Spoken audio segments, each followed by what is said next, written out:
صبح از خواب بیدار میشی و دیگه نمیترسی.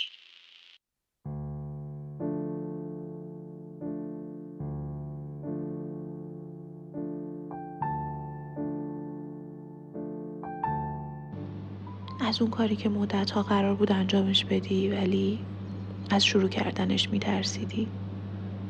از اون لحظه‌ای که با خودت میگی شاید این کار برای من نیست، شاید این چیز برای من نیست و ولش میکنی و میذاری بره.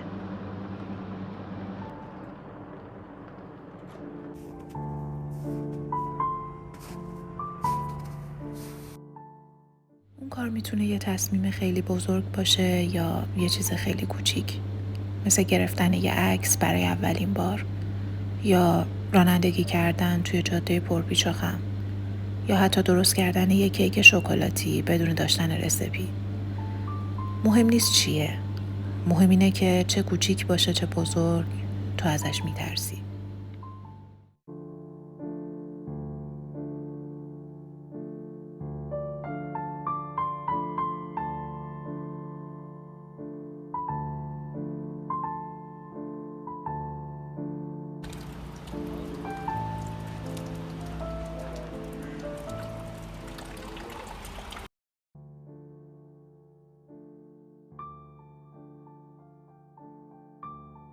همیشه بزرگترین ترسمون از اینه که اگه نشه، اگه نتونم، اگه اونجوری که دلم میخواد پیش نره و یه عالم اگه دیگه که احتمالاً حتی میترسی بهشون فکر کنی.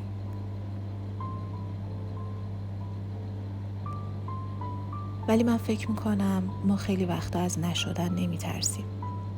ترس ما از بعدشه، بعد از نشدن. این که بعد از نشدن چجوری قرار قضاوت بشیم. قراره همیشه نقش یه آدم بازنده رو بازی کنیم و با یه برچسب زندگی کنیم. قراره آدم‌ها جور دیگه ای نگامون کنن. قراره دیگه به ما مسئولیتی رو واگذار نکنن چون از نظر اونا ما یه بازنده ایم و خب یه بازنده نمیتونه موفق باشه و احتمالاً قراره تا آخر عمرمون دیگه هیچ کاری نکنیم چون قبلا نشده پس این بارم نمیشه.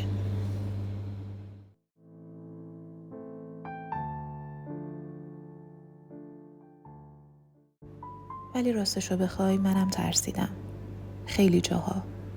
تو روزای مختلف سال، تو سنهای مختلف، موقع شروع کارهای جدید. وقتی دلم میخواست یه کانال داشته باشم و با خودم میگفتم اگه نشه چی؟ یا اون روزی که تنهایی رفتم دکتر و پشت پنجره زیر نور خورشید نشستم تا ازش انرژی بگیرم و مثلا از استرسم کم بشه ولی خب راستش تأثیری نداشت. یا وقتی برای اولین بار به یه گربه از پشت شیشه دست زدم. اینو بگم که شاید قابل درک نباشه ولی من حتی از پشت شیشه هم از گربه ها میترسم.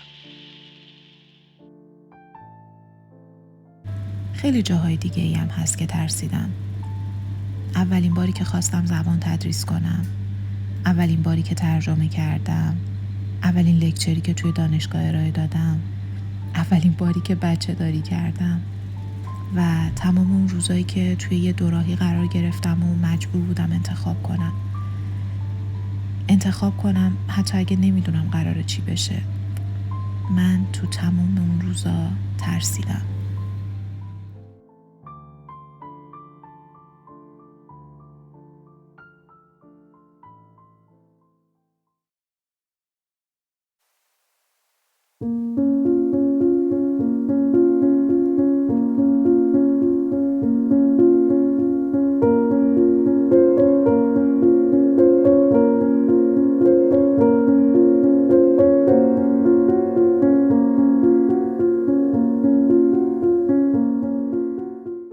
همیشه توی شرایط سخت و اون موقعی که از نشدن ها ترسیدم و نخواستم تکون بخورم که نکنه نشه.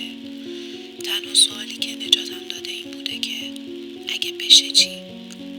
اگه بتونم؟ اگه از پسش بر بیام؟ اگه همه چیز خوب پیش بره؟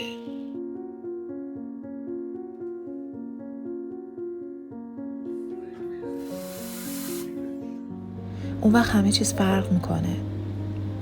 دیگه دلم نمیخواد بترسم و از ترس نشدن هیچ کاری نکنم.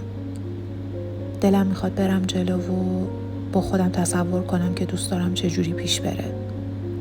برم جلو و نترسم که به آرزوهام برسم، که همیشه آرزوهات پشت ترسات قایم شدن. اون موقعی که ترساتو پس میزنی یه قدم به آرزوهات نزدیک میشی.